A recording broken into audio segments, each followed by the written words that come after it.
Next, I will give an update on the Groundwater Conservation Grant. Since we last met, the Maricopa-Stanfield Irrigation and Drainage District withdrew their project, leaving a remainder of $59,000. The director decided to allocate those funds to the Arizona Water Company Leak Detection Project. They originally requested $120,312, but only received $47,319. The additional $59,000 will benefit them and their project by getting them closer to their original ask. They now have $106,319 in funding, pending execution of their amendment. Are there any questions regarding the WMAP funds or groundwater conservation projects? Do the members have any questions for Ms. Sykes with respect to the WMAP balance and funding?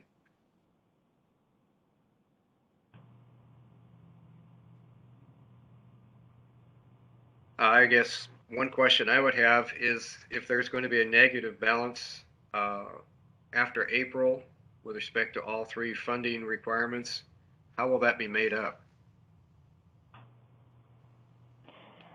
By the end of April in our next fund balance, we should have that $300,000 in there, so we would be able to fund this project. It is just getting we're drawing pretty close to zeroing out in our account, but annually we collect $300,000.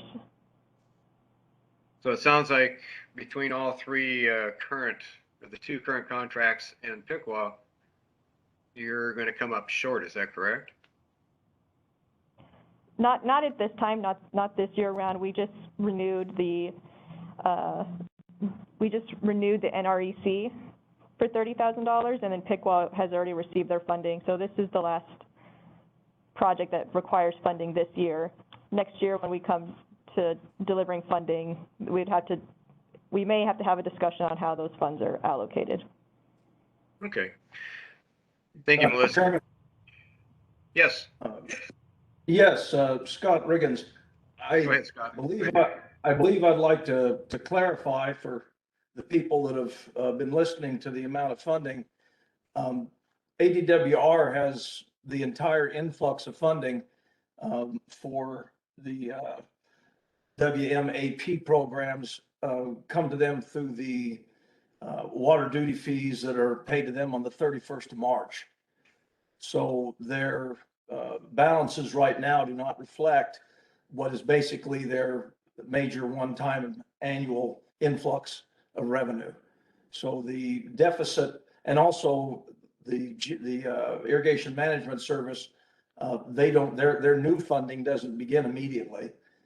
So I don't believe actually there would ever be an actual negative balance that's created by this.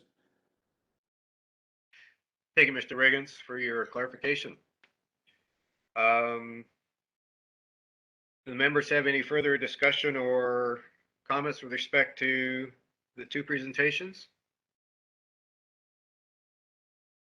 Hearing none, I would accept a motion recommending with regard to the funding for the IMS service program. Mr. Collins? Yes, Mr. Riggins. Yes, I'll move that we forward to the director the reinitiation of the Pinal AMA Irrigation Managed Services funding for the next fiscal year from the WMAP funds. Thank you, Mr. Riggins. Is there a second to that motion? Mr. Chairman, Mr. Hartman. I second that. We have a motion and a second. All in favor? Mr. Chair, can we get a, I'm sorry, Go this ahead. is Kyle. Can we get a clarification on the dollar amount there? Just for the record. On the motion, this is Riggins. On the motion, please let me go back and insert in that motion to forward the Pinal AMA Irrigation Management Services a recommendation for funding into the next fiscal year of $120,000. Thank you, Mr. Riggins, for your amendment. Mr. Hartman, are you in agreement with that on your second? Yes, Mr. Chairman. Thank you. Kyle, would you go ahead and read a roll call for the vote? Thank you, Mr. Chair. Chairman Collings, Aye. Supervisor Miller. Aye. Mr. Riggins, Aye. Mr. Hartman, Aye. and Mr. Rhodes. Aye. All right. 5-0. Motion carries unanimously. Thank you, gentlemen. This moves us on to item number 6, which is the Colorado River update by Rachel Von, I believe it's Getchen, if I have it right. Hi, this is Rachel Von Exton. Thank you, Mr. Chair and members of the council. So we'll get started with a brief review of the Colorado River System reservoir status. These numbers reflect levels as of March 16th.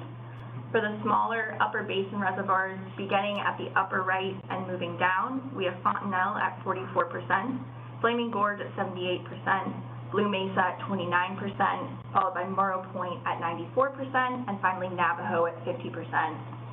As of the 16th, Lake Powell is at an elevation of 3524.83 feet with a storage of 5.916 million acre feet, or 24% of capacity. Lake Mead was at an elevation of 1064.30 feet with a storage of 8.753 million acre feet, or 34% of capacity. From checking the Bureau's website this morning, Powell and Mead elevations have decreased approximately 0.9 feet and 1.27 feet, respectively. Looking at the reservoir system as a whole, we currently have roughly 21.185 million acre feet in storage, or 35% of system capacity. This is approximately a 5.48 million acre foot decrease from this time last year. You may have seen the recent news coverage of the fact that Lake Powell dipped below the critical elevation of 3525 last week. Elevation was expressly defined in the Upper Basin Drought Contingency Plan as an important because it provides a 35-foot buffer in Lake Powell elevation for action to be taken to protect from falling below minimum power pool. This dip in elevation is expected to be temporary. This is the historic and forecasted water year unregulated inflow into Lake Powell. The lighter blue bars show the historic water year unregulated inflow. The 30-year average from 1991 to 2020 is 9.6 million acre feet and marked in that black line. The right side of the graph shows Reclamation's March 24-month study volumes for the minimum in red, most in green, and max in dark blue. The minimum probable forecast is 5.24 million acre feet, 55% of the 30-year average. The most probable forecast is 6.58 million acre feet, 69% of the 30-year average. The maximum probable forecast is 9.49 million acre feet, 99% of the 30-year average. Here we have the snow water equivalent chart for above Lake Powell. The 1991 to 2020 median is shown here in purple, and we have our current year 2022 in blue. Included is 2021 for comparison. 2021 was the third worst April to July unregulated inflow at 1.85 million acre feet. As of March 17th, current snow water equivalent is at 87% of seasonal median. As you track the blue line, you can see that we had very wet and very dry periods of weather in water year 2022. October was wet, and November through the first week of December was dry. The last 3 weeks of December until early January, we had a lot of storms, which is where you see that steeper incline. However, without any significant snowfall in the remainder of January and February, and thus nothing of note in March, we will likely start to see this line start to taper off. Here we have the Lake Powell end-of-month elevations from Reclamation's most recent 24-month study. We have the probable max in blue, most probable in green, and probable min in red. We also have the additional illustrated traces from the CRIN ESP projection, which are seen in the individual grid lines. These individual traces and model runs are produced by Reclamation to provide additional information about risk and uncertainty for near-term planning horizons, and help us to see that there can be traces below the probable min and above the probable max. I would also like to note that the probable max is from the February 24-month study, whereas the most probable and probable min are from the March 24-month study. Reclamation decided to not run probable max for this month. The first vertical yellow line marks the end of calendar year 2022. The end of calendar year 2022 most probable elevation projection is at 3520.08 feet with a probable minimum of 3505.84 feet. The second yellow line marks the end of calendar year 2023. The end of calendar year 2023 most probable elevation projection is at 3533.37 feet with a probable minimum of 3499.31 feet. In water year 2022, the scheduled release from Lake Powell is 7.48 million acre feet. 350,000 acre feet of the release has been held back from January through April, but the current adjusted release pattern makes up this volume with increases from June through September of this year. In water year 2023, the probable min release from Lake Powell is 7.0 million acre feet, and the most probable release is 7.54 million acre feet. Now we're looking at Lake Mead end-of-month elevation projections for the most recent 24-month study. If you saw the February 24-month study, you will note that the March study is shifted downward, reflecting a decrease in the forecasted runoff of approximately 1.5 million acre feet in the upper basin. The end of calendar year 2022 most probable elevation projection is at 1049.37 feet, with a minimum probable of 1047.10 feet. These projections indicate we will be hovering around elevation 1050, which is the determining elevation between a Tier 1 and Tier 2A shortage. A few points to keep in mind: it is March. Shortage determination is not made until the August 24-month study. The snow water equivalent has not yet peaked, and we still could see some storms move through in the next month. Furthermore, these projections do not include all of the 500-plus planned water. Nevertheless, water users should be planning for the worst, but hoping for the best.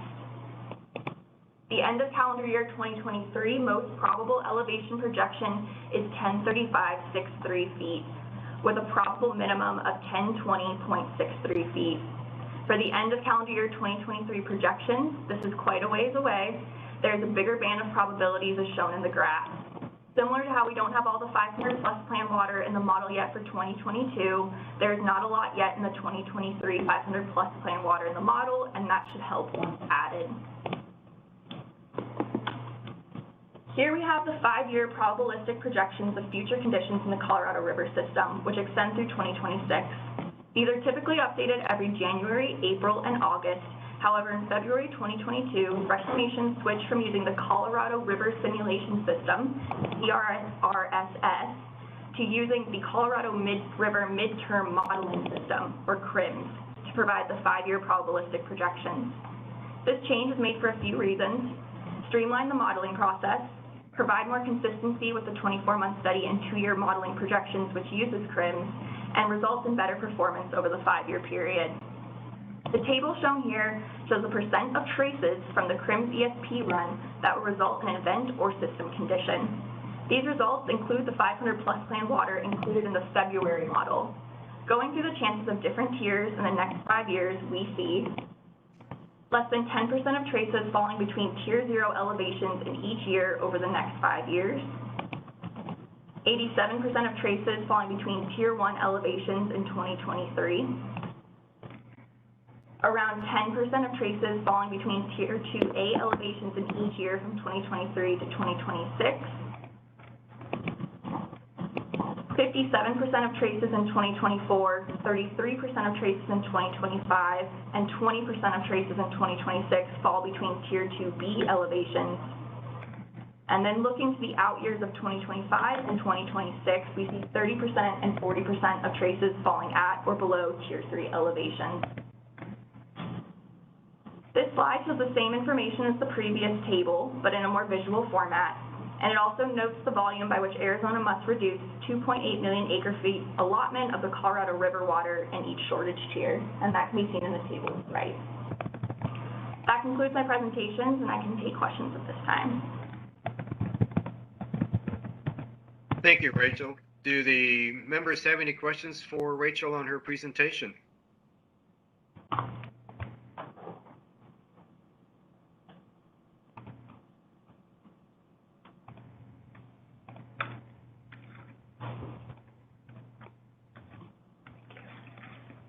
Not hearing any, we'll go ahead and move on. Rachel, once again, thank you for your presentation.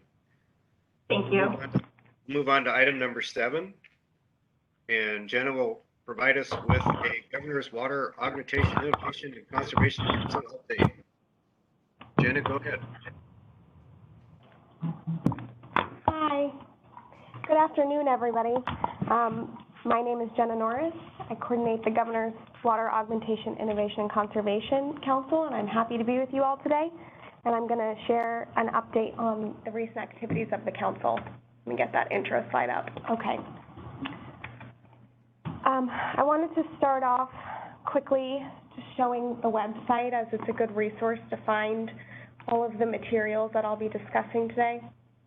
Our website was recently redesigned so that things are hopefully more accessible to the public, as well as members of the council.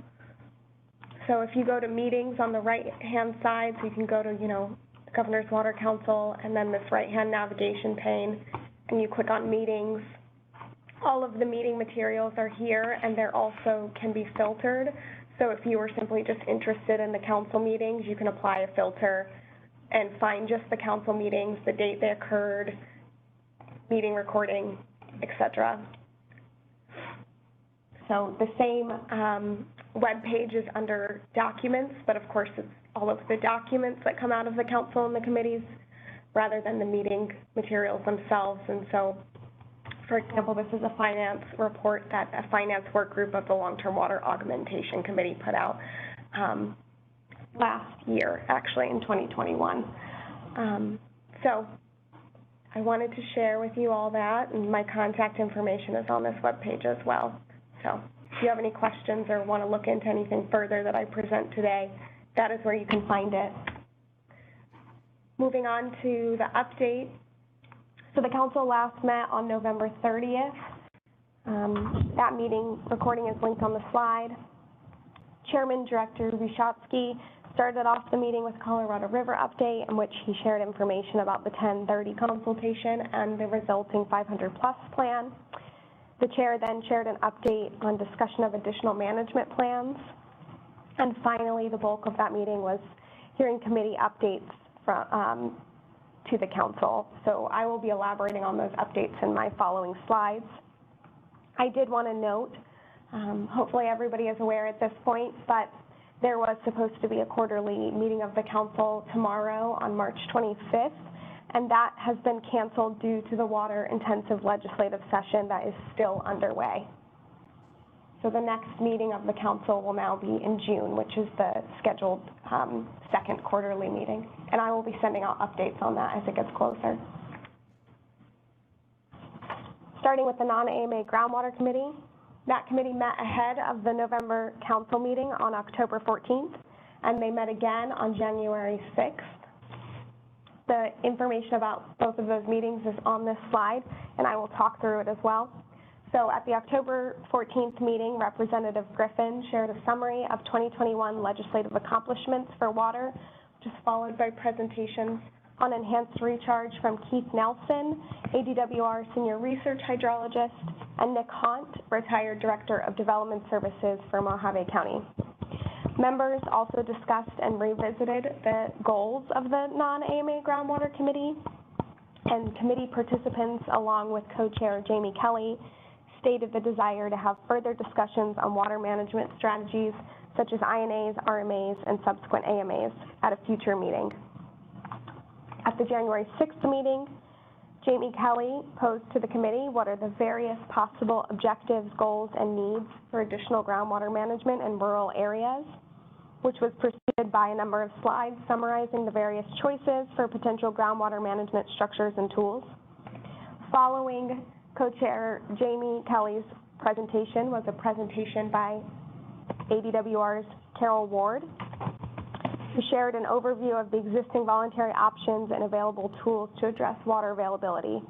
There was also a discussion by committee members of the potential to form a subcommittee to further explore rural groundwater management issues, but a consensus was not reached by the committee at that time, and a subcommittee was not formed.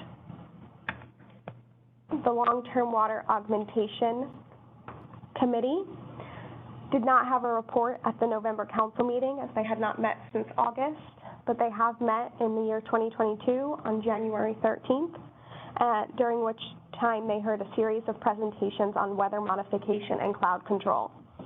Jennifer Heim, ADWR Deputy Counsel, presented on the current existing statutes that govern water projects in the state, and she shared the gaps in those current statutes and the questions the gaps give rise to. Catherine Rydell, Community Water Systems Coordinator for the department, compared the various regulatory requirements and provisions for the various states that do have weather modification laws on the books. And finally, James Walter, SRP Water Measurement Lead and Meteorologist, presented a timeline of breakthroughs in weather modification and cloud seeding science. He also shared an update on the White Mountains Research Project, which is a feasibility study being conducted by the Desert Research Institute and funded through a partnership between SRP, White Mountains Apache Tribe, ADWR, as well as the City of Phoenix and Tempe. That committee meeting ended with a discussion facilitated by the chair, Wade Noble, on the potential for that committee to develop a long-term water augmentation plan. Moving on to the post-2025 committee. This committee was very, very busy last year. They met 3 times leading up to that November 30th council meeting. So on October 5th, as you'll see on the slide, the bulk of that meeting focused on the Prescott AMA Exempt Well Study Group concepts as they were presented by Ron Doba of NAMWA. The draft of the Prescott AMA Exempt Well Study Group recommendations are posted to the council webpage, of course. They're also linked on this slide for your convenience. And then at the October 7th and at the November 9th meeting, the committee discussed the 2021 package of proposals that committee had been working on for the better part of the year. The discussions in those meetings were robust, spirited, and productive, and the committee co-chairs determined that proposed potential solutions, which met 3 defined criteria, would ultimately be brought forward to the council. Those criteria were ideas that addressed more than one challenge or opportunity, had overall committee support, and were politically viable in 2022, considering ADWR and legislative leadership at the time. At the November 30th council meeting, committee co-chairs Warren Tenney and Cheryl Lombard brought forward a package of 5 proposals, which included ideas for potential legislation, rules, and policy, as well as an additional list of ideas for potential further exploration in 2022 and beyond. That package of proposals is linked on this slide and, of course, is also accessible on our website. That wraps up the committee updates and council updates, but something tangentially related to all of that is the newly formed Recharge and Recovery Work Group. So as part of the department's ongoing efforts to address stakeholder concerns regarding the Recharge and Recovery Program, as well as in response to the recommendations made by the Post-2025 AMAs Committee, the department has formed the Recharge and Recovery Work Group. The goal of this process is to develop a more thorough understanding of the challenges and the needs of stakeholders, and to identify potential improvements that can be implemented within the existing regulatory framework. The first meeting of this new work group will be on Tuesday, April 19th. I would like to point out that I'm sure many of you may have been on the receiving end of the email announcing this work group, in which a letter was sent.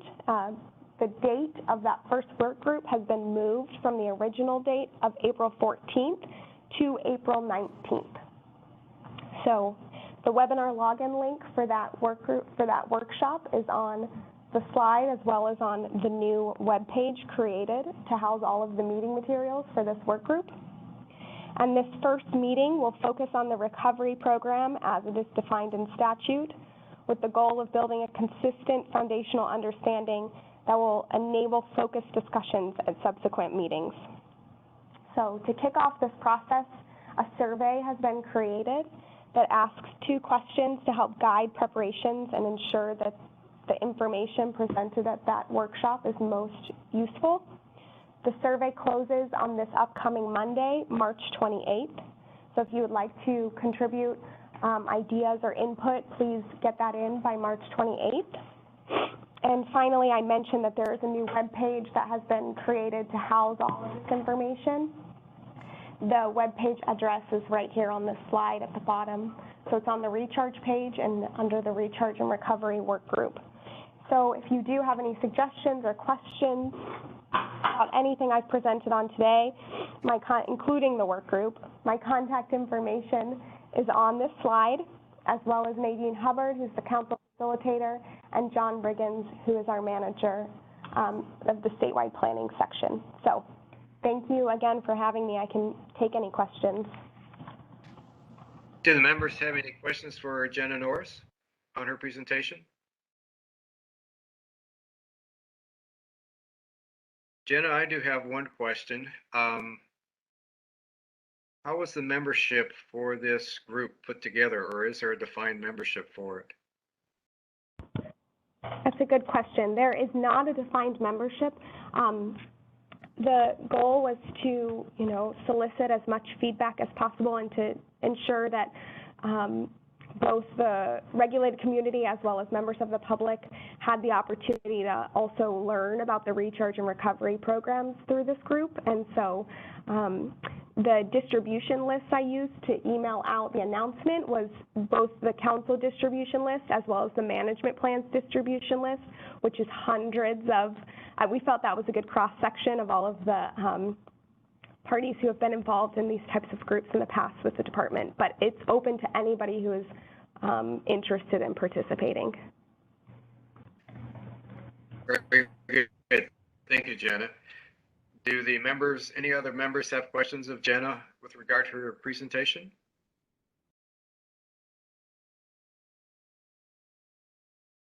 Hearing none, we will move along to agenda item number 8. And Ben will give us a legislative update. Thank you, Mr. Chair. Unfortunately, Ben was called to the legislature for a last-minute meeting with the Speaker of the House, so he's unable to join us today, but we will be glad to reschedule his presentation for our next meeting. My apologies. Thank you, Kyle. Then I believe this will move us on to agenda item number 9, which is the Pinal AMA Draft 5th Management Plan. And we'll lead off with item A, presentation by Ms. Mast. Natalie, you're up. Thank you, Chairman Collins and members of the council, and good afternoon, everyone. My name is Natalie Mast. I'm the AMA Director responsible for the management plans, and I am very pleased to be here today to be talking a little bit about the 5th management plans and to be able to say that we've published a draft 5th management plan for the Pinal Active Management Area. So my colleagues and I will be talking about that plan, and also will be requesting your comments, members of the council, on that draft. We are going to cover a lot of ground today. In the interest of time, I can certainly leave it to the preference of the council whether you want to hold any questions or comments to the end of each section or until the very end of the presentation. But whichever way we go, we would definitely be happy at any time to flip back to previous slides or back to, back to the dashboards as needed. So I will first provide an overview of the 5th management plan. Then I'll hand it over to Amanda, Brad, and Madison, who will walk us through our new data dashboards. After that, Sandy Favorites was going to be here to provide an overview of a proposal to add an alternative mining program to the 5MP, but she had a last-minute conflict also. So I'll provide a little background and point you all to some additional information on that proposal. And then I will also provide some information on process going forward. So at that point, after all of that, I'll hand things back over to you, Chairman Collins, and the council for any questions and discussion.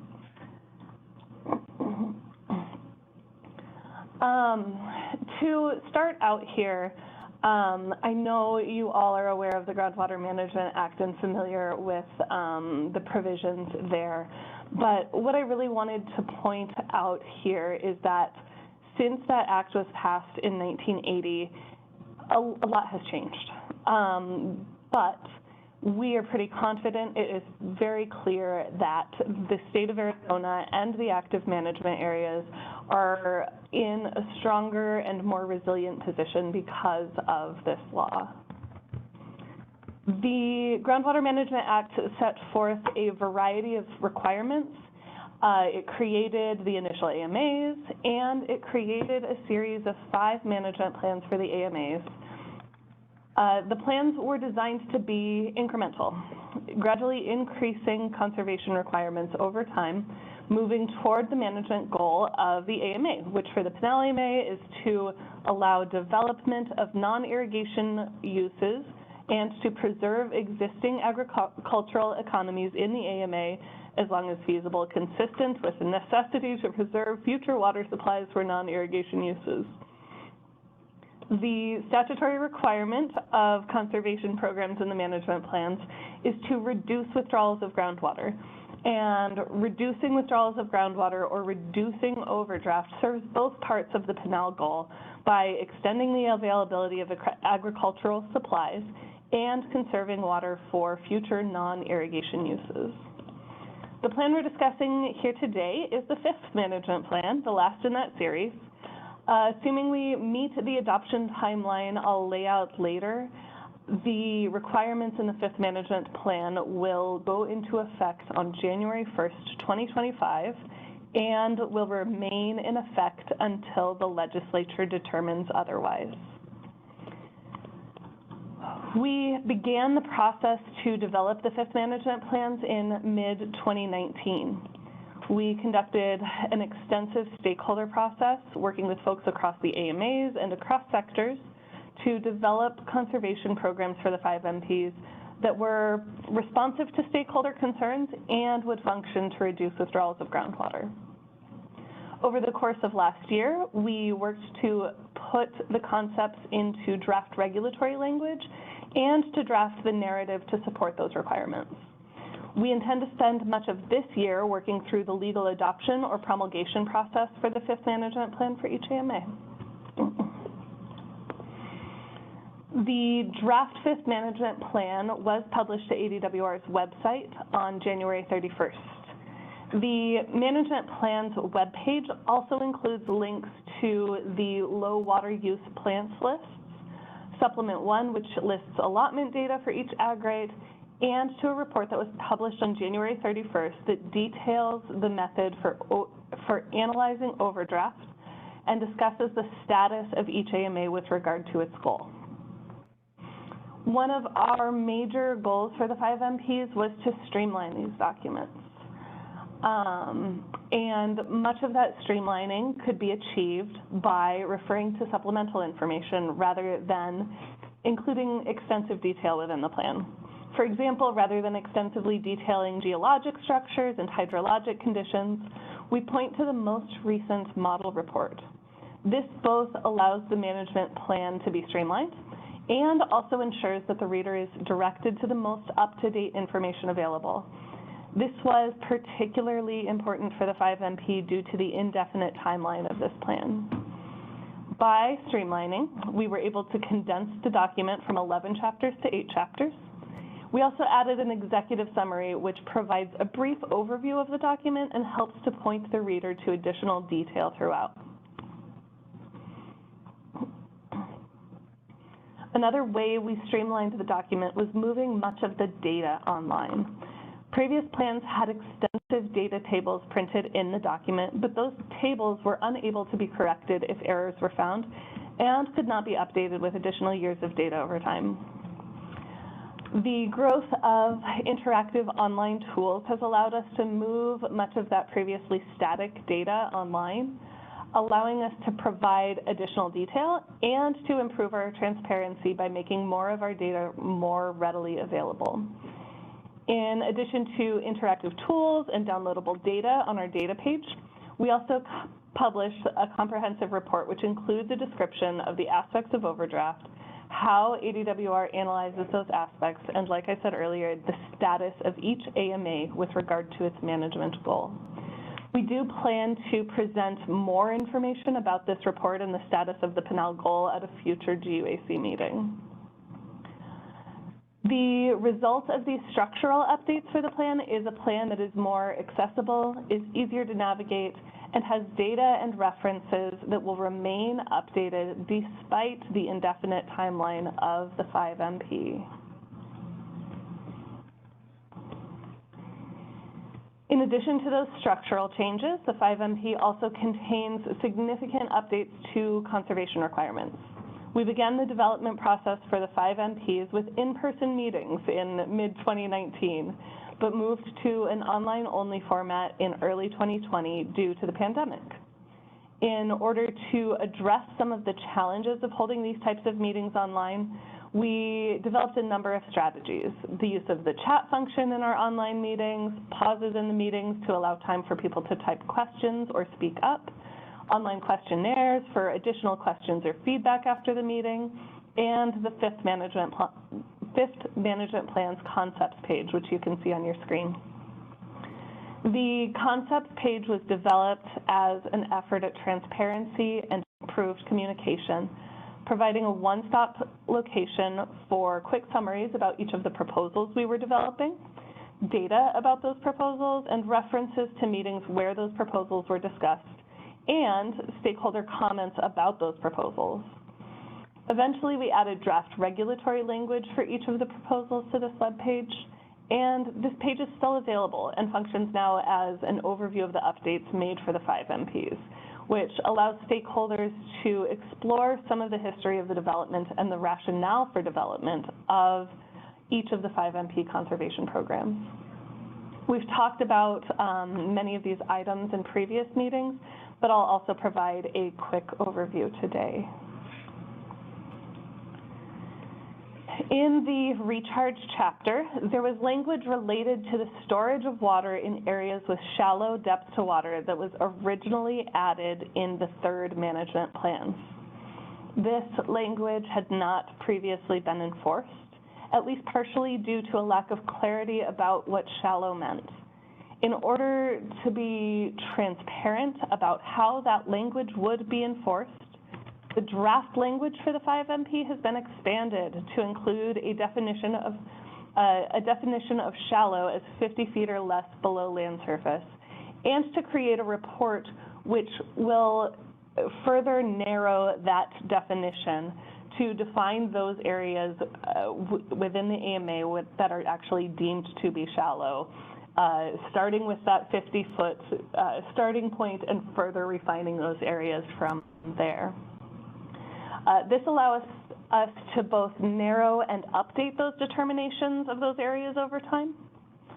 ADWR has heard some stakeholder feedback regarding a need for additional clarity on this definition, and we recently posted draft regulatory language that would indicate additional clarifying criteria in addition to that 50-foot indicator that I mentioned, that 50-foot starting point, which would include considerations for mounding around recharge facilities for shallow water in riparian areas, and considerations for focusing on areas where drainage or dewatering activities are occurring. Ultimately, the goal of this language is to avoid adding additional water to areas that are already shallow and to protect that water that is being put underground for storage and later recovery. That updated regulatory language is available on our 5MP concepts page, and we intend to incorporate that updated language into the 5MP drafts as we begin the promulgation process for each AMA. In the Ag chapter, the updates are broader. The default conservation program for Ag is what we call the BASE program, an allotment-based program based on historic acreages and historically grown crops. For this program, the statute allows for a 5% reduction of the top 25% of water duties within a series of limitations. For the BMP program, which is an optional alternative program, extensive updates were made to the list of BMPs, and minimum points requirements for several categories were updated. These updates were made in collaboration and with the recommendation of the BMP Advisory Committee, chaired by your very own GUAC member, Scott Riggins. Finally, there is an additional alternative option for the 5MP, which allows someone farming multiple IGFRs to combine the allotments of those IGFRs with a 5% cut to the aquifer, enabling that person to submit a single annual report, to use that combined allotment anywhere across the combined footprint of those IGFRs, and encourages the use of that water on the most efficient lands within that footprint. In the municipal chapter, we again have multiple programs. The major updates here were to the programs for large municipal providers, or for those providing 250 acre-feet of water, supplying more than 250 acre-feet of water for non-irrigation use. The GPCD program is the default program for large providers who have a designation of assured water supply. And providers who are not designated are required to participate in the non-per capita program. The 5MP draft language contains an updated calculation for the GPCD requirement, which uses a rolling average of the provider's historic GPCD to calculate the provider's target. The calculation functions to apply downward pressure to a provider's GPCD, allowing for a number that is customized to the provider, can reasonably be achieved, and reflects reductions in withdrawals of groundwater through that downward pressure on GPCDs over time. The non-per capita program is a BMP-style program for large municipal providers.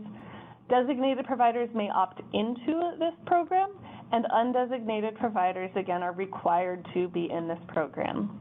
Significant updates were made to the BMP list for this program, and updates were made to the points, targets, and tiers for this program as well. In the industrial chapter, several subsectors have proposed updates.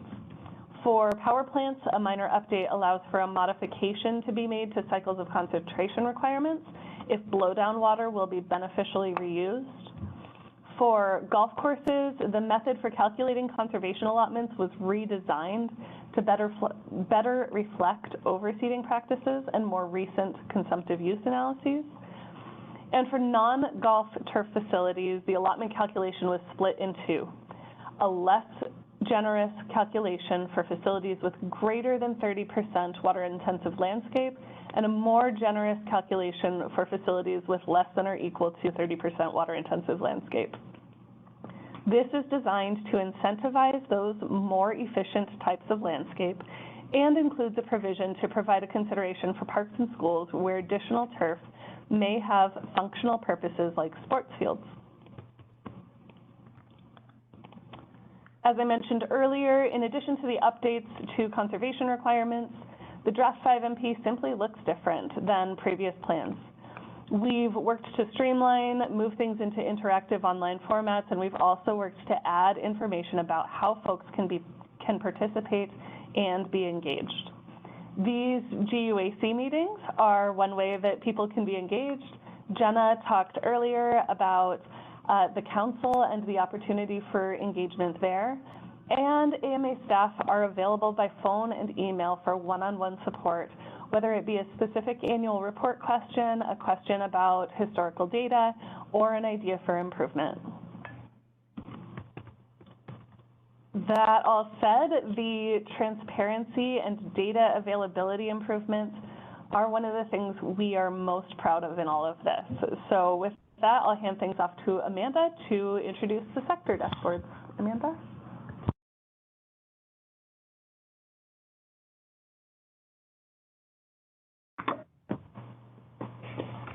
Thank you, Natalie.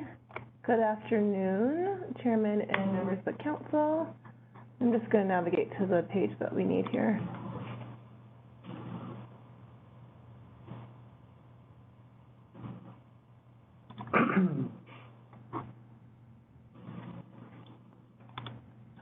All right, so my name is Amanda Long, and I am the AMA Planning Manager. So along with our two data specialists, Brad and Madison, we'll be walking you through the sector data dashboards.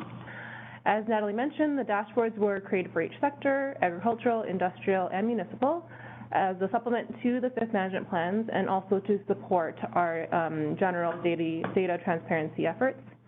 In the past, data included within the plans were static and didn't cover the entire management period, so they were difficult to update. So for the fifth management plan, we have removed a lot of the data from the plan itself and moved it into these interactive dashboards. So these dashboards can be updated every year with the most up-to-date data, and also allows the user to filter to the information that they are most interested in. So the dashboards are located on the AMA data page here. And there are several drop-downs with several dashboards, but the three that we're going to look at today are here. So you click on the drop-down, and we'll start with the agricultural program. So you can work within the dashboard here, or you can make it a little bit bigger so we can more clearly see the data. So there's 7 pages in the agricultural dashboard. This first page shows irrigation acres over time, as well as water used by type. So you can use the filters here on the right to filter to the data that you are most interested in. So you can choose an AMA, you can choose a water type, and then you can also filter to the years that you are most interested in. The second page is similar to the bottom of the first page, except that you are able to filter to a specific right. And you can click on the right, and the graph will update with information on that, on the water used by type for that right. And then on the left, it also shows the allotment as well as the irrigation acres associated with that right. And that data can, again, be filtered to the dates that you're most interested in. And then there are 2 links on this page. The first is to our DocuShare, which you can see annual historic reports and information, and then to our IGFR map, where you can look up your groundwater right.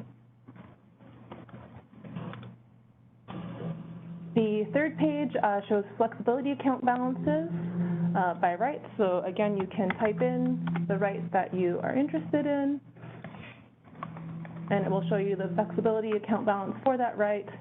And then on the left, there's information related to the active management area the right's in, the subbasin, and as well as the irrigation district. And that information as well can be filtered by year. And then there is a link on this page, which will bring you to where you can see rights that are, or sorry, credits that are for sale by irrigation district.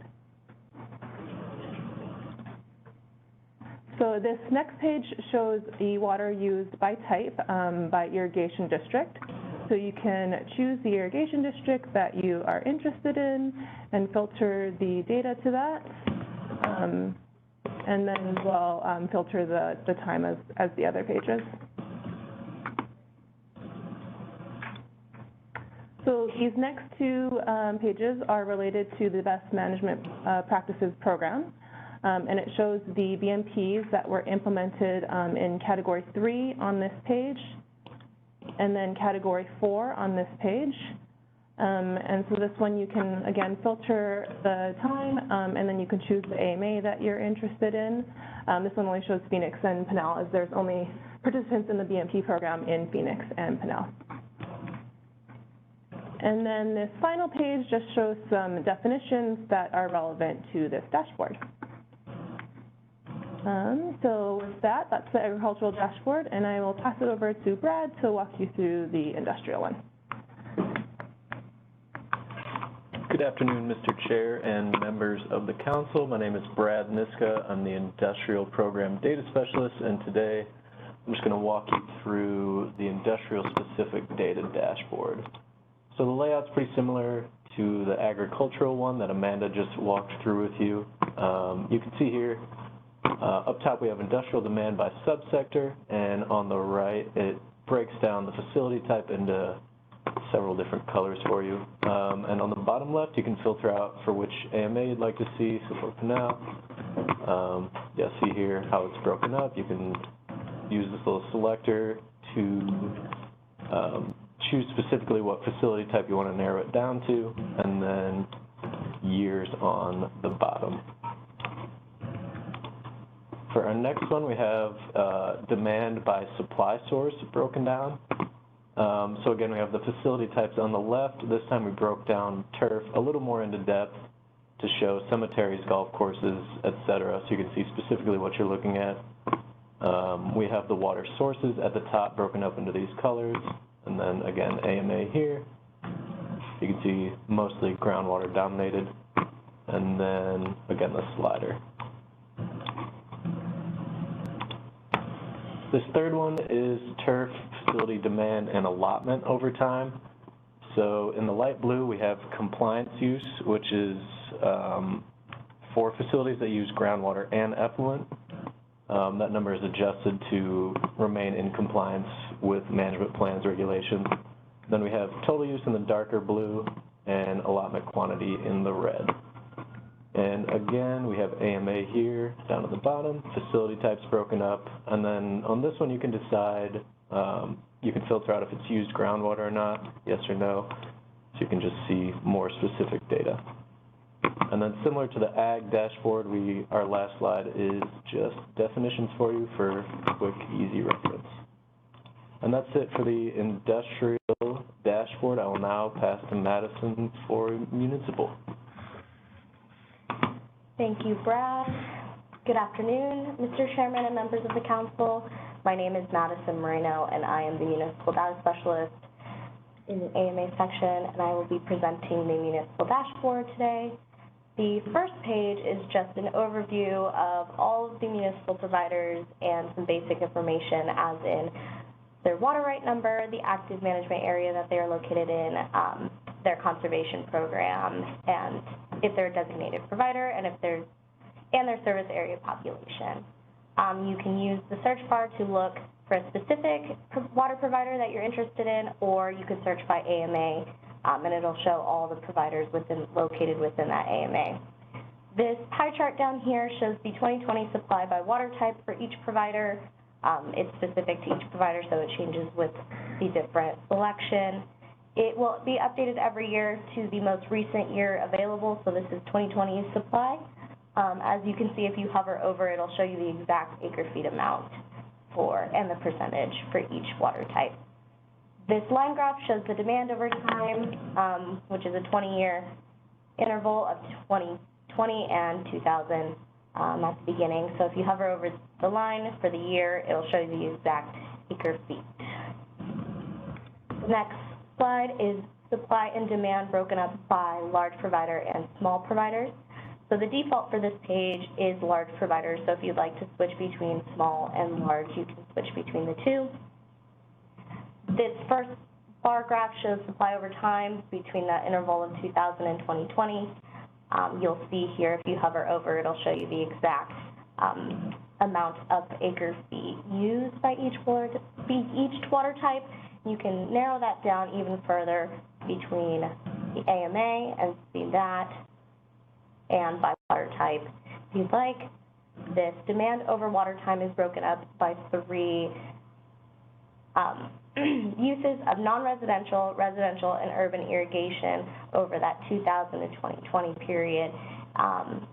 This chart is only, as you can see here, does not apply the water type visualization. That we don't have that narrowed down specifically, so you can see, but it will narrow down within the AMA, and it's also narrowed down by conservation program with the large providers. The third slide shows exempt well population and exempt well numbers and usage.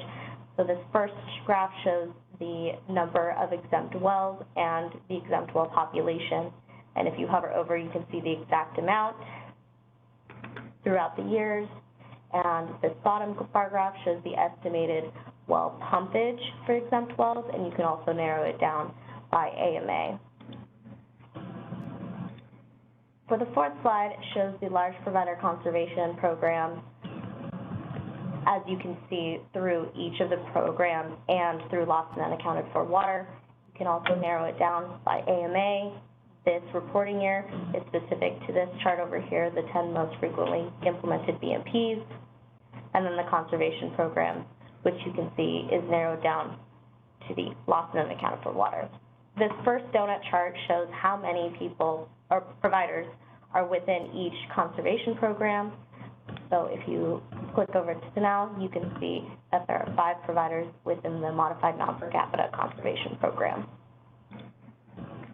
This actual GPCD and target GPCD chart shows the difference between an actual GPCD and target GPCD over time. This top 10 frequently implemented BMPs is for providers within the non per capita program. You can see these are how many BMPs are chosen and how many they are within that year. You can frequently look through that from 2015 to 2020. The lost and unaccounted for bar chart shows the amount of providers are within the range of the percentage of LNU. As you can see, green is in compliance and red is out of that 10% compliance. And you can also narrow it down by conservation program. Similar to the previous two, we also have a definitions page that is more specific to municipal definitions. And if there are any questions, or I will pass it back to Natalie.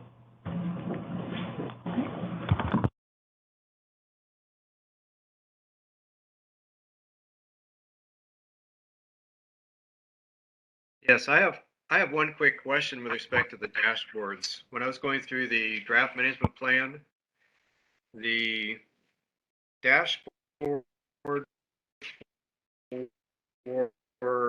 recharge or recovery, it indicated it was supposed to have a February 25th date, but it wasn't active, at least at the point in time when I went into it on the 25th. Has that been made active again? You were breaking up there a little bit, Chairman Collins. I think you were asking about the recharge dashboard. Yeah, the recharge dashboard, when I went into it on the 25th, it was not active. Yes, I actually have that up on my computer in front of me. We are in the very, very final stages of editing that, so we hope to have that up in the next week or so. I apologize for the delay on that. Thank you, Natalie. Appreciate that. Are there any questions from the members with respect to the other sector data dashboards by Amanda, Brad, and Madison?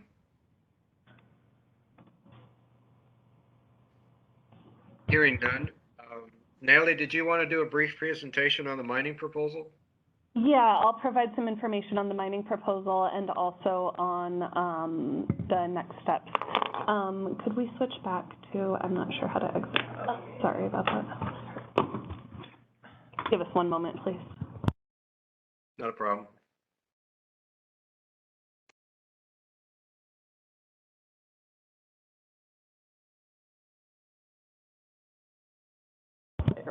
There we go. Sorry about that. I do want to thank Amanda, Brad, and Madison for presenting today, and also many of the members of our team contributed to those dashboards. We're really excited that those are out in the world. So next, here in Sandy's absence, I will provide just a little bit of a background on the mining proposal. We received this proposal pretty late in our 5MP process, late enough that we didn't get a chance to talk about it publicly.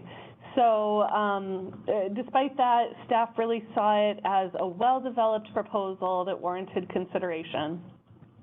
Since we didn't want to just drop it into the plans without discussion, we saw the GUAC meetings as a good opportunity to have some discussion about its possible inclusion in the fifth management plans. So on the calendar page for this meeting and on the GUAC page, there will be links to the slides that Sandy presented at the GUAC for another AMA, and to the language of the mining proposal. The existing mining program includes some basic requirements about increasing tailing densities, reducing water loss, minimizing water use in various ways, and recycling water as possible. The proposal is an alternative program, so it would not replace the existing program, but would be something that mines can opt into if they would like to, under which mines could opt to implement BMPs from each of 6 categories as an alternative to the existing program. We'd certainly be interested in any thoughts you may have either today or after this meeting about the inclusion of this program in the 5th management plan. We have had conversations about this mining program in other GUACs as well, and so far have heard either minimal feedback or fairly positive comments on this. So I know we have covered a lot of information today. And as I said at the beginning, we are more than happy to flip back to previous slides if there's specific things you'd like to look back at, or if you have specific questions about any of those items. And as always, I would be very happy to schedule time to talk with folks individually if there's more detailed discussions that any of you would like to have. Before we get to that, though, I would briefly like to talk about next steps.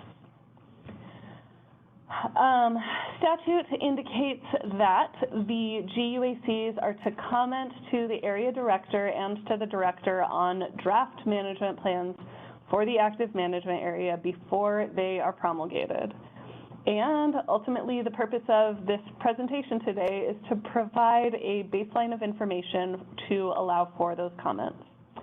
We also provided GUAC members information about the timeline, the publication of the draft plans, and our intent to request comments today at previous meetings and via email. We are in the light blue portion of this timeline that you can see on the screen. I know that's a little bit hard to see. That light blue portion really represents kind of our informal process of developing and drafting the plans, and the dark blue portion is the formal legal process of adopting these plans. So we're in that light blue portion, and after today, we'll be working to update the draft plan in response to comments that we receive both here and outside of the GUACs, and we'll begin to prepare for the promulgation or legal adoption of the 5th management plan for the Pinal AMA. The promulgation process is defined in statute and also includes a formal comment period. So this is certainly not the last opportunity for comment. That formal comment period begins on the day the promulgation order is issued and the hearing is announced, and it ends at 5 p.m. on the date of the hearing. Anyone can submit comments in writing in that time period, or they can provide verbal comments at the hearing. After the hearing, ADWR will issue findings from the hearing and may decide at that time to adopt the plan. When the plan is adopted, we will send a notice of conservation requirements to all regulated parties. And assuming we meet our timeline of sending those notices in 2022, those requirements will become effective on January 1st, 2025. I do want to emphasize the importance of this timeline. In 2018, the Auditor General issued a report directing ADWR to complete and promulgate the 5 MPs, and we've been working since then toward this. It is very important that we meet this timeline of adopting those plans by the end of this year, by the end of 2022. So finally, we get to our discussion. Chairman, colleagues, and members of the GUAC, I would really like to thank you for your time and attention and discussion over these last several years and today, ultimately. And I would like to respectfully request your comments on the draft 5th management plan for the Pinal AMA. So with that, Chairman Collins, I'll gladly take any questions and comments that you and the council may have at this time. Thank you, Natalie. I have one quick question. What is the timeline for submitting the informal questions after this meeting as part of your updating your draft? That's a good question. We don't have a hard timeline specifically for the Pinal AMA at this time. So the way we're kind of laying out our promulgation processes is that we'll do one AMA at a time, kind of staggered in order to manage our own workloads. So the way I have the schedule laid out right now, which is certainly subject to change, the Pinal AMA would be the third in our series of active management areas for that promulgation process. So that would probably put us publishing an updated draft around like the May, June type timeframe. So certainly as soon as possible, since we are trying to kind of keep at least the regulatory requirements as much as possible similar across the AMAs, but there is a little bit of time for the Pinal AMA. Thank you. My other question would be is back on March 1st, I had submitted a number of comments with respect to the draft management plan. And for others who may have also submitted comments, will you be responding with written responses to those? We don't typically respond in writing to each comment we receive, just because we receive a lot of comments. But if you would like to have some specific discussion or response to your particular comments, I would certainly be happy to follow up with you. And we did receive those, and we're working to, I know your comments in particular, Mr. Collins, were very detailed, which I really appreciate. So we've been working through those and figuring out which items and how we want to incorporate those into the plan. So I really appreciate the time you took on those. Yeah, my only concern is how I would know whether or not they were ever responded to or incorporated into an upcoming draft without having to go through a detailed analysis of the incoming draft. Yeah, and I certainly appreciate that. Perhaps I can follow up with you individually. Since we receive a lot of kind of overlapping comments, we don't typically catalog like which change was triggered by which comment, if that makes sense. And we're making a significant number of changes kind of in response to all of the comments at the same time. So it can get a little bit hard to track and follow up with individuals about what was and wasn't incorporated, but I'd certainly be happy to follow up with you, Chairman Collins, and talk through that. Chairman Collins? Yes, please go ahead, Scott. Yes, Councilman Riggins. Pointing directly to the comments and questions that you posed on the March deadline, these questions are excellent questions that several people, including myself, didn't put in written comments because you encapsulated quite a few of the aspects quite well. The aspect of considering an individual ADWR discussion with you about your comments totally gets around the public process of discussing these. Today's a great day to discuss them. There's some very good questions here, and we have a public forum, and now's the time to discuss some of these things, because the Pinal AMA, the Pinal GUAC has consistently stated that we are not a safe field AMA, and our management goals present different concepts to the management of this AMA other than the concept of safe yield. And we have had things plugged into here, particularly in the management goal sections, that very, very much need to be addressed. And not much further down the line when things are getting closer to where we have to get into promulgation and then everybody just has to fight in hearings. I believe that we really should discuss using your comments as a discussion outline while we have everyone here in a public forum.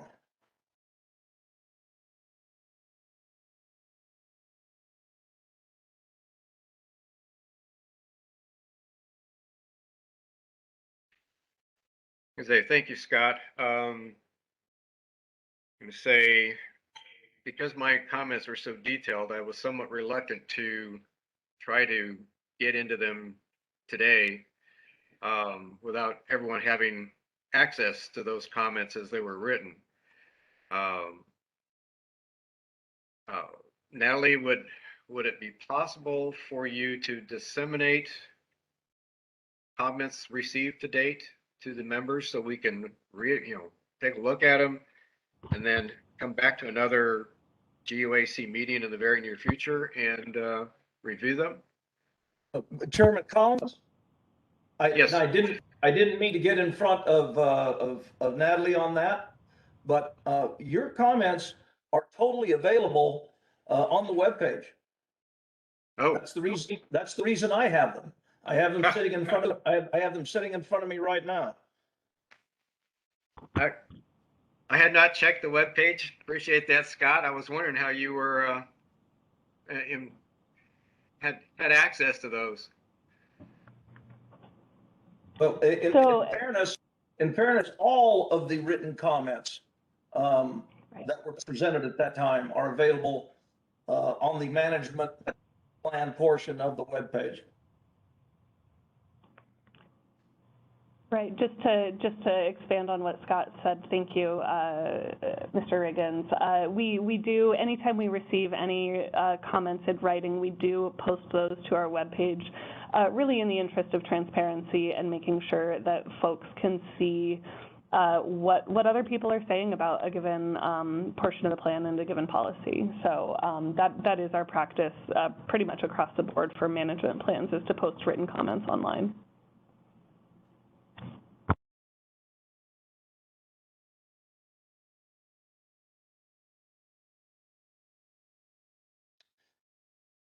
Thank you, Natalie. Scott, did you want to go somewhere further with this? Chairman Collins, I think it's essential that we go somewhere further with this. We have some issues here that have been presented in your comments. Had your comments not gone into this, I guarantee you, I would have had some that went into it. You hit almost everything that I was going to hit, but these are seminal aspects of the fifth management plan for the Pinal AMA. And I do believe that to a great extent, the public in the Pinal AMA would not agree with some of the things that have been written down, particularly in overriding comments in management goal concepts. We've had some statements made here that are much further than just debatable. They actually are not really appropriate in the discussion of what the realities are in the Pinal AMA.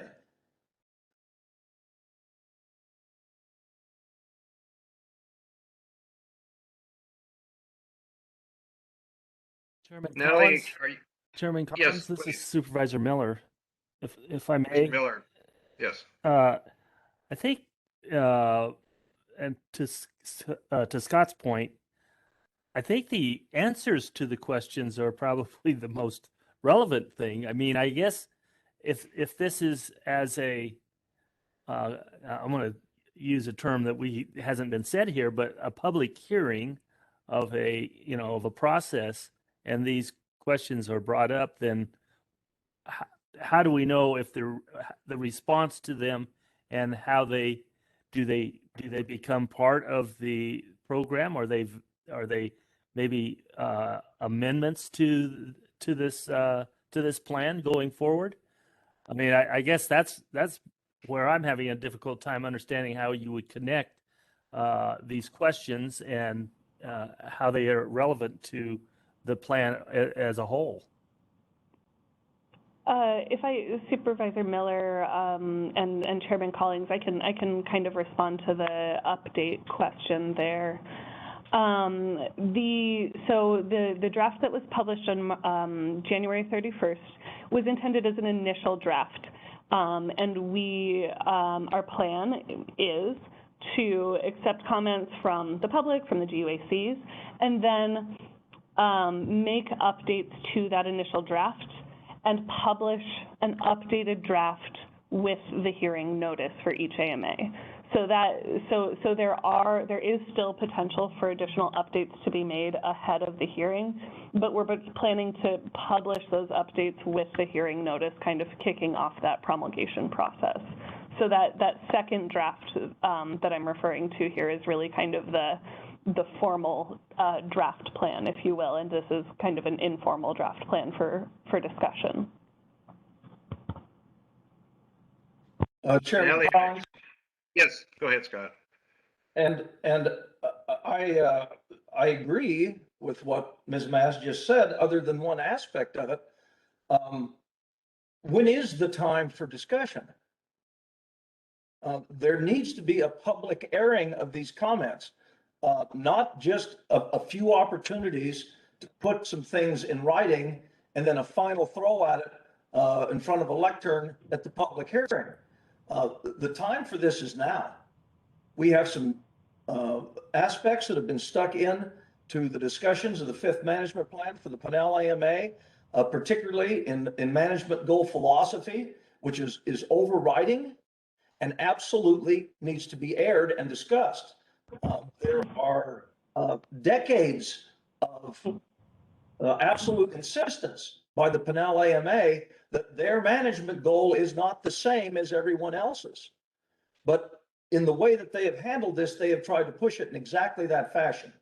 And they have several statements that are just absolutely antagonistic to the reality of what we have in the Pinal AMA. These things need to be discussed. If it isn't today, then there needs to be a special meeting pretty darn quick that we get in and do these things. One of the situations I see here with great angst is due to the limitations of these virtual meetings. We don't have a good newspaper advertisement that tells 50 or 60 or 70 interested people in Pinal County when to come and attend and see what's going on with these things, so they can hear about aspects and details that they don't get through this, because this is a more limited group that sees these things.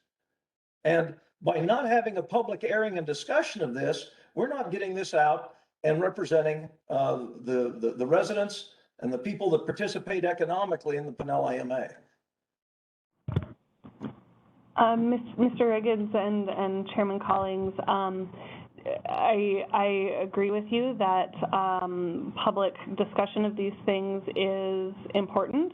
And as we had communicated with the GUAC prior, we had really intended this meeting today to be that time to provide those comments in a public manner and to provide any discussion. So if there are specific items you would like to address there, we're certainly happy to hear that at this point.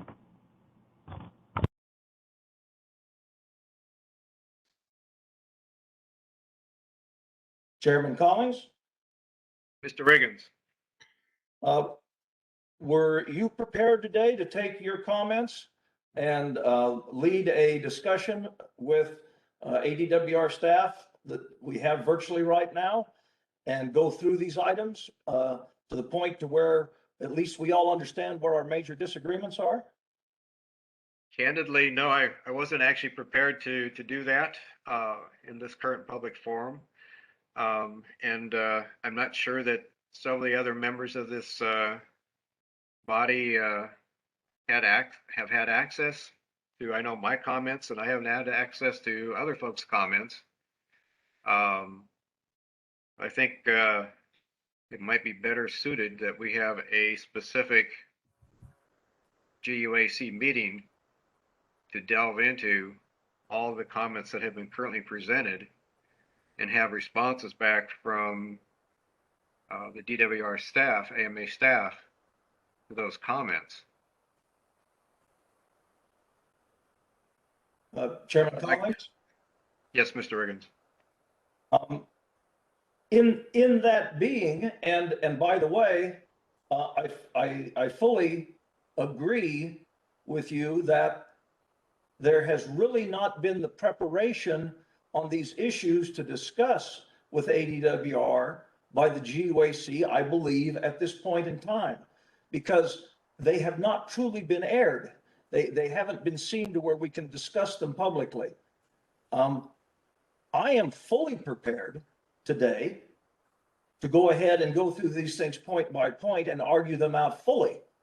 However, I don't believe that's the best way to do this. I believe, just as you stated, we need to have a specific meeting to discuss these aspects with the GUAC and all the public that wants to hear about it, and we need to have it as soon as possible.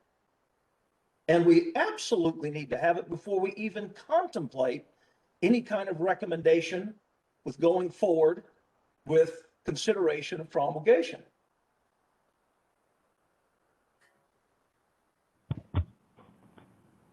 So with all due respect, Mr. Riggins and Chairman Collings, we did our best to inform GUAC members of our intents for this meeting to have that discussion today. So I would really encourage, to the extent possible, that today is the time for that discussion.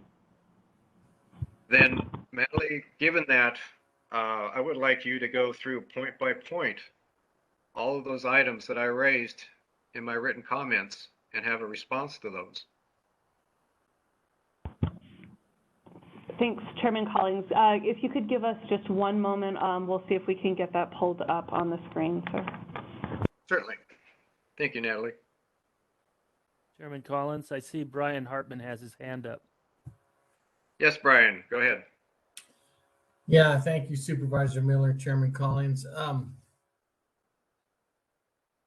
You've touched on, I was wondering the same thing as you were, as far as the informal comments. I know our irrigation district submitted some, and I knew that I was told that we could submit comments again during the formal period, but I do appreciate what Mr. Riggins is saying. If they're sprinkled through these, and I apologize, I did not know they were online, otherwise I would have checked them out. But I appreciate what Mr. Riggins is saying. If it's sprinkled through there about us becoming safe yield, Mr. Riggins is correct. We've got some serious problems. So I'm not prepared to battle on that today, but it sounds like Mr. Riggins is and others. So I'll do whatever you want, but I just want to let you know where I stood.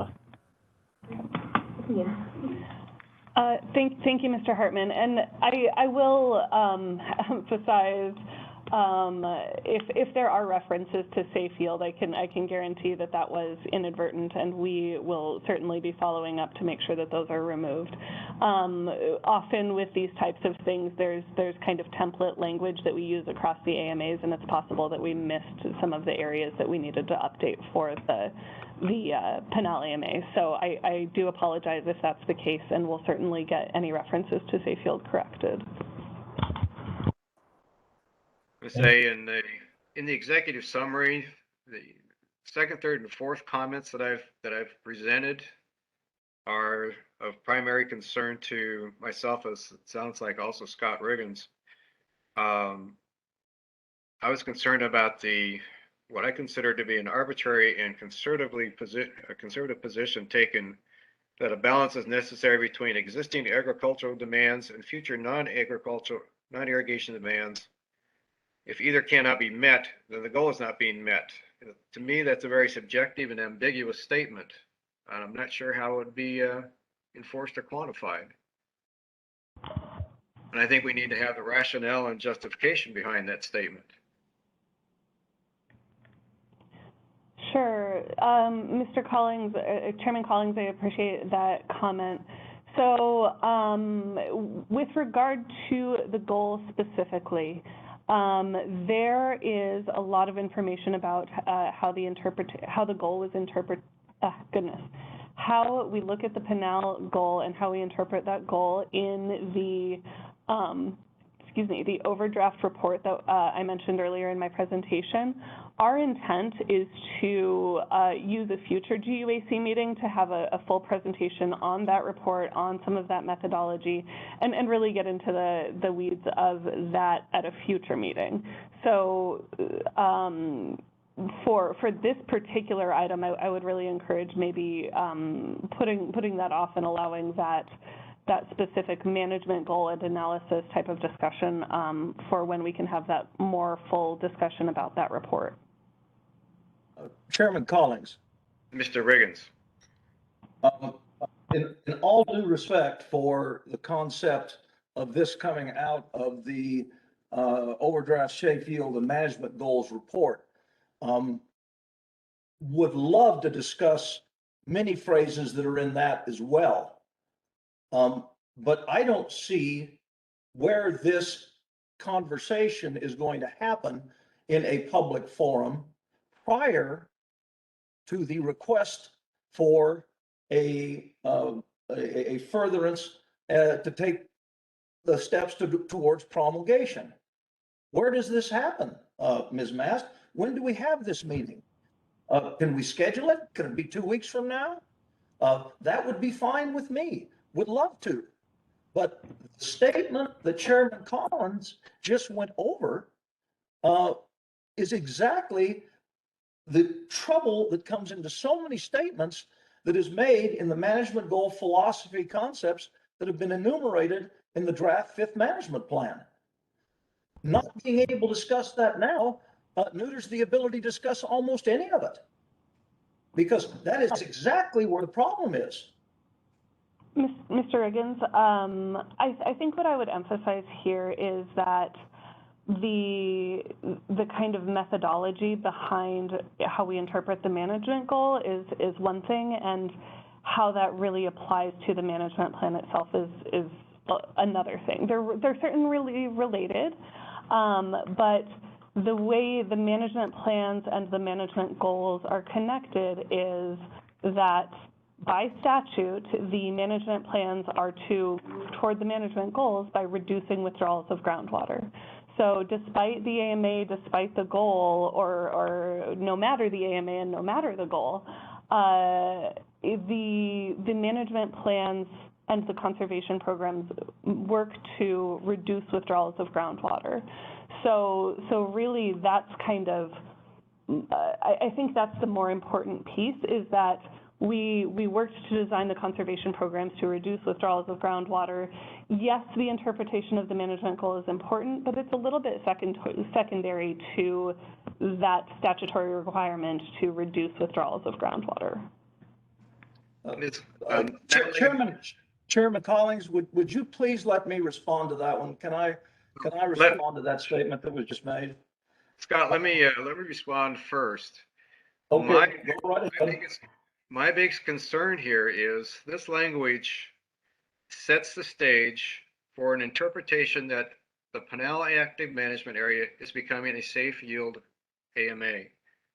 I know that wasn't necessarily in the intent, but the verbiage leads to that conclusion over time, especially to lay people who read this AMA management plan and make that interpretation. Scott, go ahead. Yes, Ms. Mast, to speak specifically to what you say is the rationale that these things exist in the first place. I have the statute book in front of me right now, and I'll keep the quotation short. But in 45-563A, which is what is constantly abridged, quoted in saying that the plans shall be designed to achieve reductions in groundwater. What it doesn't say when you abridge that statute is that the director shall develop a management plan for each of the 5 management periods according to the guidelines prescribed in 45-564 through 45-568.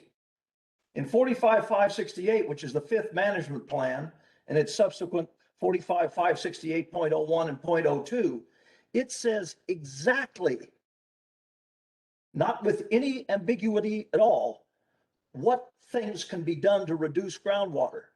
It's not an open statement. It's not a way to do it because philosophically it's wanted to. There are methods that are said that can be done, and they are there at the discretion of the director and going through this process to see how they'll go. But it is not an open-ended statement. It is a totally qualified statement. And the direction that has gone with these sets of verbiages, particularly in the management goal, executive summary sessions, and in various places, if you want to pick them out, all point to situations that state that the Pinal AMA is out of whack. We aren't following the direction we need to be within our management goal. That everywhere it says that the Pinal AMA is just going to pump a lot more groundwater. It makes assertions that are not defensible in any way, and they have to be addressed because they are the leading concepts that are read in this draft management goal before you get to the technical aspects that you wish to speak at. So this is very important that we deal with this first and now.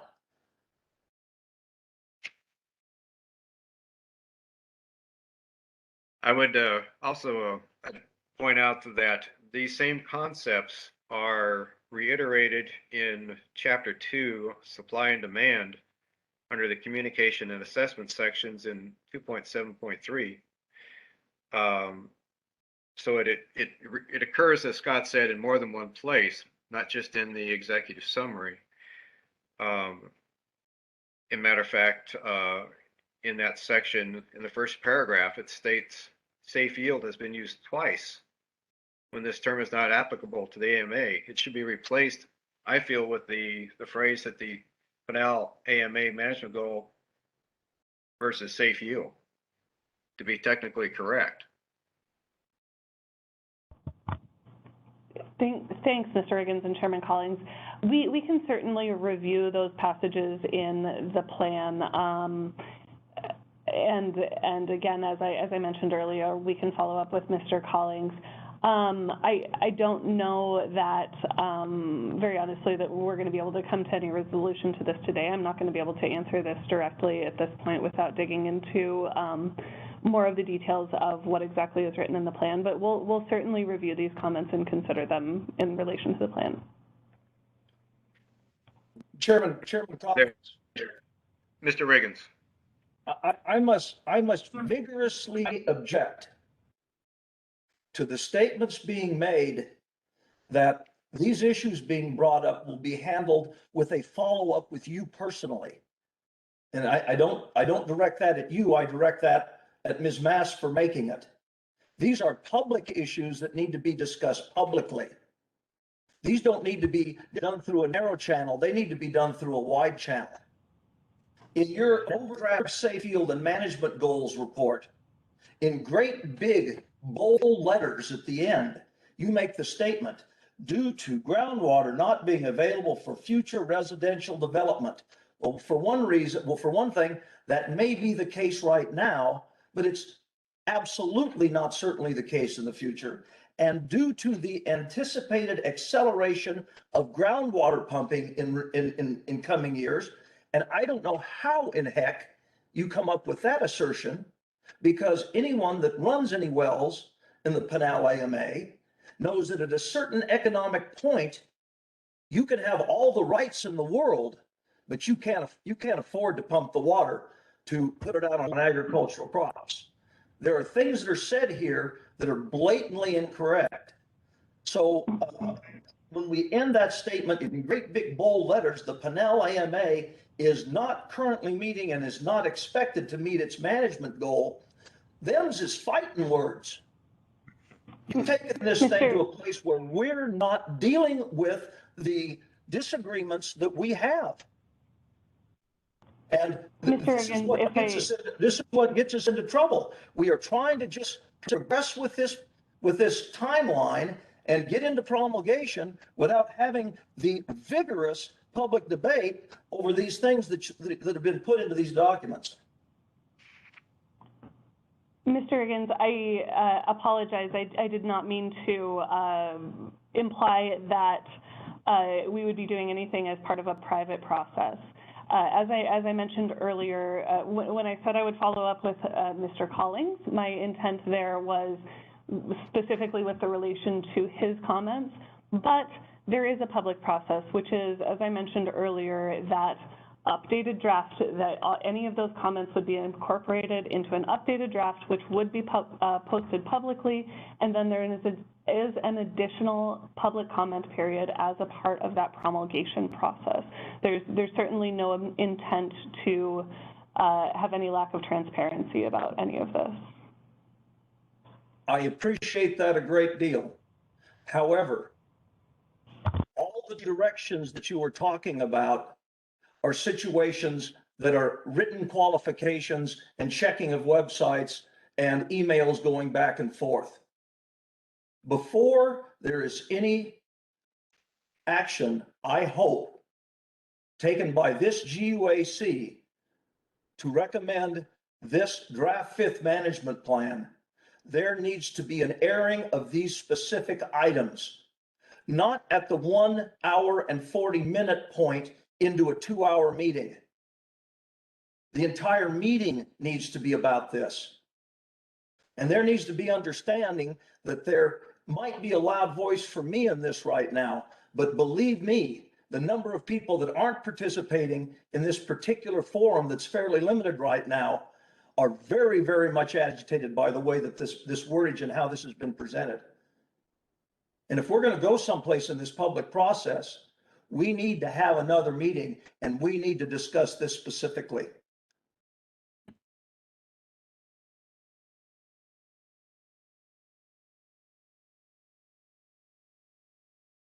I would ask Kyle, can we have a follow-up meeting within the next 2 to 3 weeks to more great deliberation of this particular topic? And I also would go ahead. No, you go ahead and finish the question. Sorry. To say, and the other question I had for you is, and it's not on today's agenda, but is the GUAC not, are we not supposed to be making a formal recommendation to the director on this plan? Sure. Thank you, Mr. Chair. I'll take the first part and then I'll let Natalie speak to the formal recommendation piece there. We can't commit to an additional meeting today. We will need to talk to our leadership in the department. We're happy to have those conversations and get back with you, but until we've been able to discuss it internally, we aren't going to be able to commit. As for the requirement from the GUAC, the statutory requirement for the GUACs with regard to the management plans is that you make comments on the draft management plan before it is promulgated. So a formal action is nice to have, but it's not strictly necessary based on that statute. Natalie, thank you for that clarification. I guess my concern is the GUAC has not really been in a position to fully comment on this particular management plan at this juncture. And I believe there should be a follow-up meeting to allow that further discussion. I don't know how the other members feel other than Scott. I think Scott and I are on the same page. I don't know how Mr. Rhodes or Mr. Hartman or Mr. Miller feel on this particular aspect. I would enjoy hearing their responses as well. Mr. Chairman, Supervisor Miller here. Mr. Miller, go ahead. I really believe we need to have another meeting specific to just this topic, no other business, just and allow for some more comments to come in and take the entire time to go through them and have staff at least tell us their their intention, if it's something that they think will be changed in the plan or not. I mean, I don't know. I would hope that leadership would allow for another meeting of this group. And I guess I am a little bit shocked that we don't have to do a formal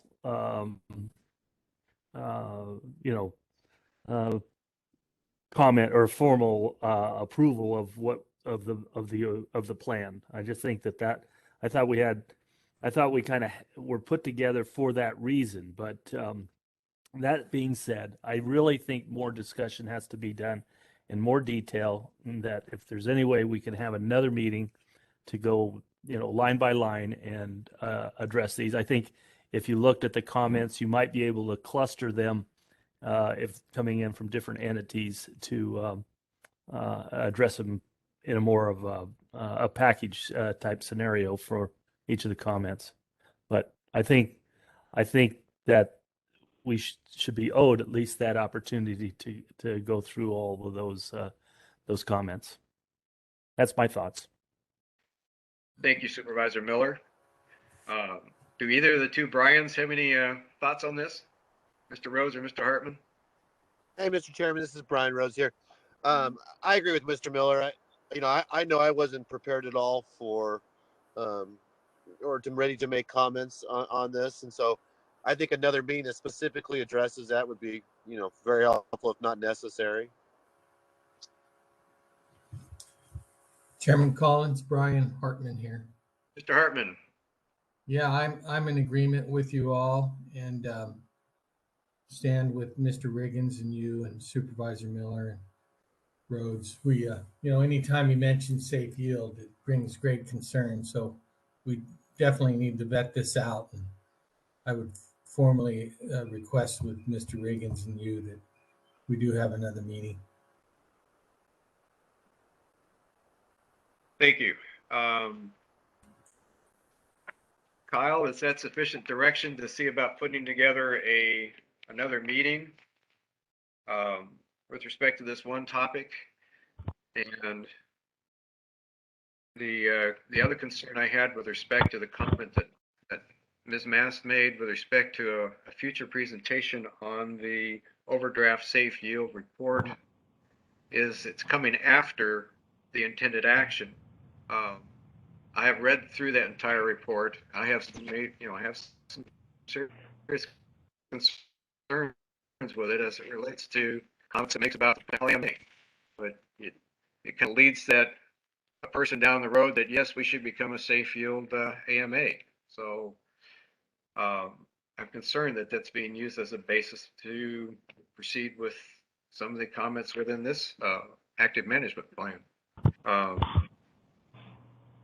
So I would direct that back to Kyle if we can if you can meet with senior staff and get this put together. Thank you, Mr. Chair, members of the council. We will certainly take it to the director. I would certainly appreciate it. I also want to make another comment to, this is my own personal opinion, but another comment to Natalie and the rest of the AMA staff that for the most part, I was really pleased with how the fifth management plan was put together. I thought it allowed a layperson to get a good understanding of some of the various aspects. I just find it unfortunate that it included some issues that would lead people to believe this was an active, a safe yield AMA. What I'd like to go ahead and do then is allow the DWR staff to work on trying to put together another meeting for the Pinal AMA GUAC. And if there's no other questions or comments from the members, ask for a call to the public for any questions, comments that the public might have.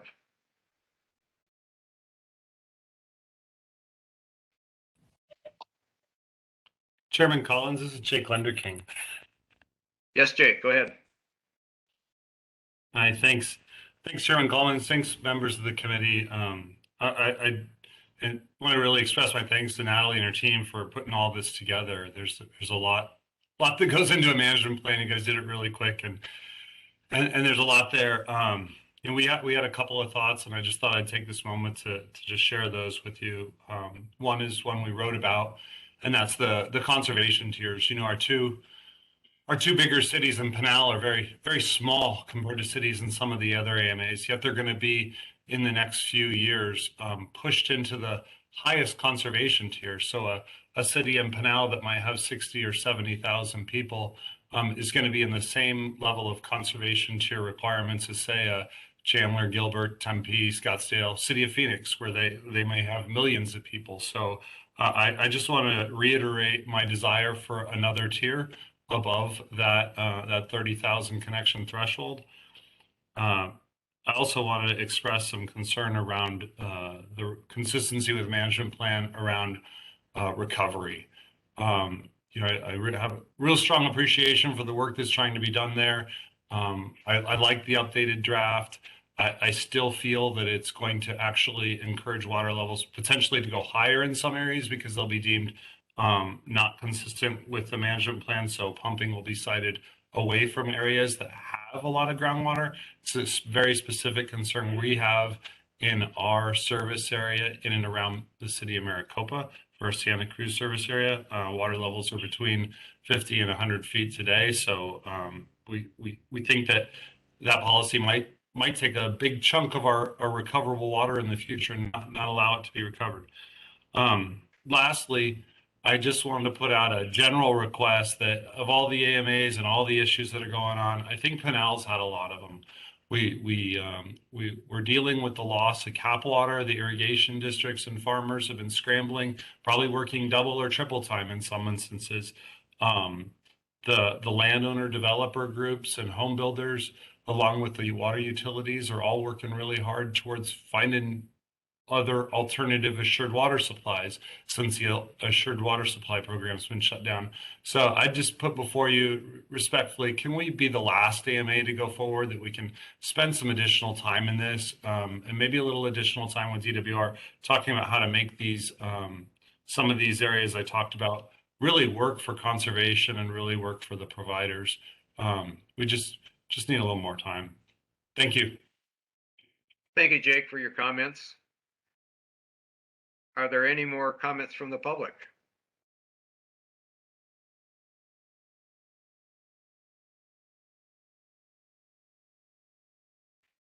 Hearing none. Once again, I'd like to reiterate to the department staff that I was impressed by the amount of effort that they put into the current fifth management plan, especially compared to a lot of the concerns we raised in the fourth management plan and how it was presented. So kudos in that regard. We just need to work out some issues on what I would call the safe yield issues. But if there are no other comments from the public, I know we're at the end of our allotted time. I will go ahead and call the meeting to adjourn at 3:03 p.m.